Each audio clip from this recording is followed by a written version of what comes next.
Pour conclure, Oui. Quels seront vos prochains challenges autour des médias sociaux?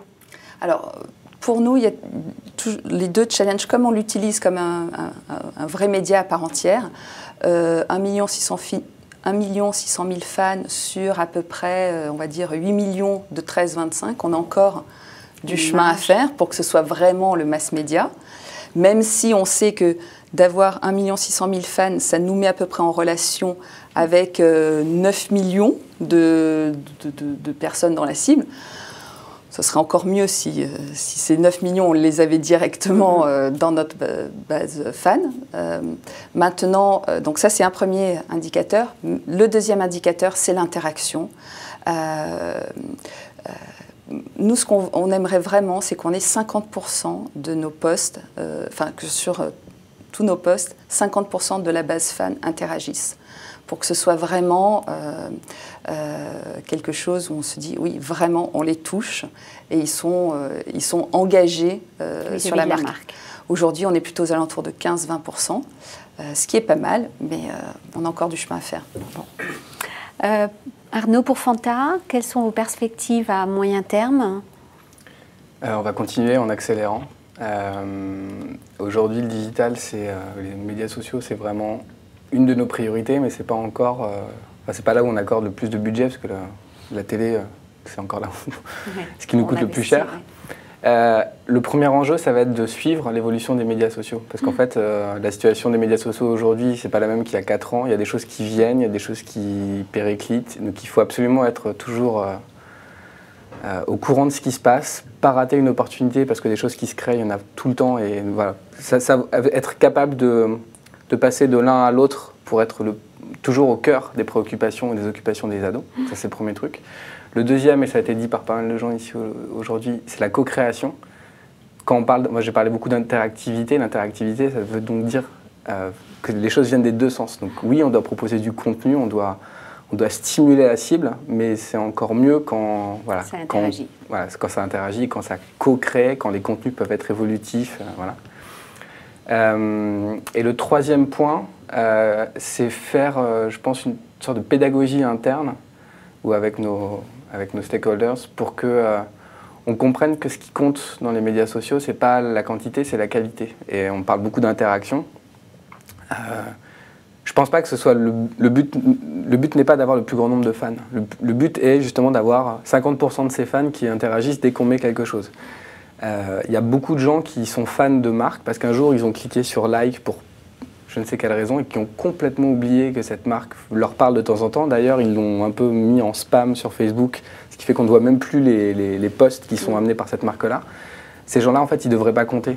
On devrait avoir des sortes de fans actifs, je ne sais pas comment on pourrait les appeler, mais donc ce qu'on va essayer de faire, nous, c'est trouver des moyens de quantifier cette qualité d'interaction. Alors ça peut être le pourcentage de fans qui interagissent, mais il y a peut-être d'autres choses, on peut peut-être encore un peu plus creuser, parce qu'à nouveau, on découvre les potentiels énormes des médias sociaux. Donc je pense qu'on en est juste au début, ça peut être gigantesque, mais par contre, il faut qu'on apprenne à le maîtriser. Et en tout cas, que ce soit sur Fanta ou plus largement chez Coca-Cola, c'est quelque chose qui est dans le top de nos priorités. Pour ING Direct, Sophie?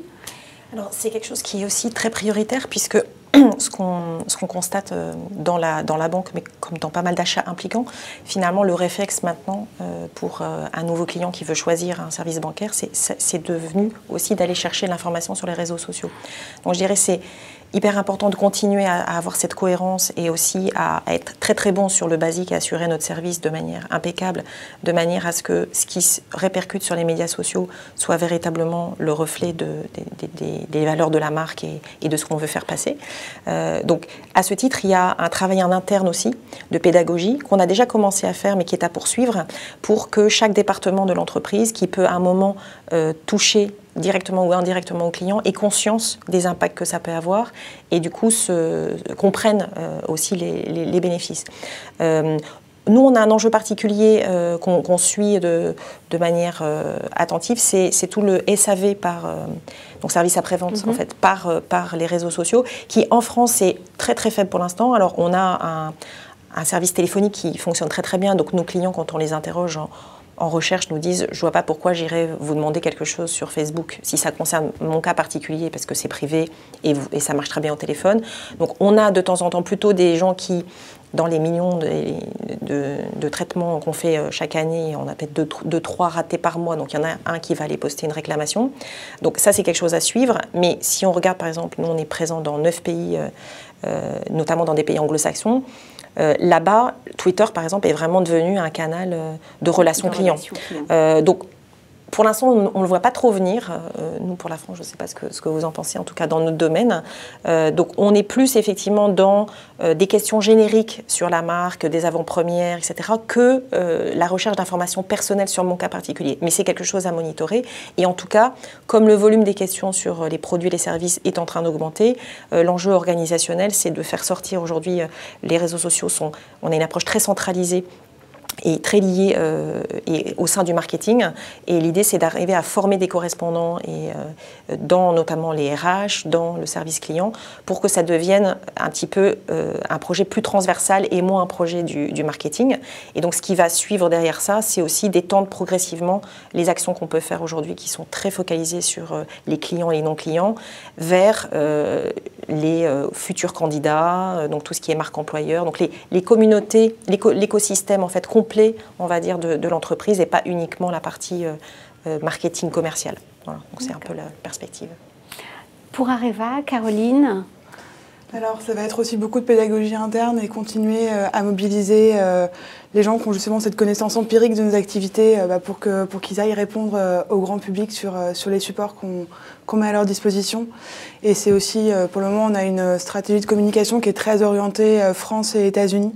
Donc ça va être aussi essayer de s'étendre sur les nouveaux marchés et vraiment à l'international pour essayer d'avoir une grande discussion autour de ces sujets de société. À travers les médias sociaux. Exactement. Eh bien, merci à tous pour votre retour d'expérience. Rendez-vous pour une prochaine émission Innovation et Cross Média. À bientôt. Merci. Merci.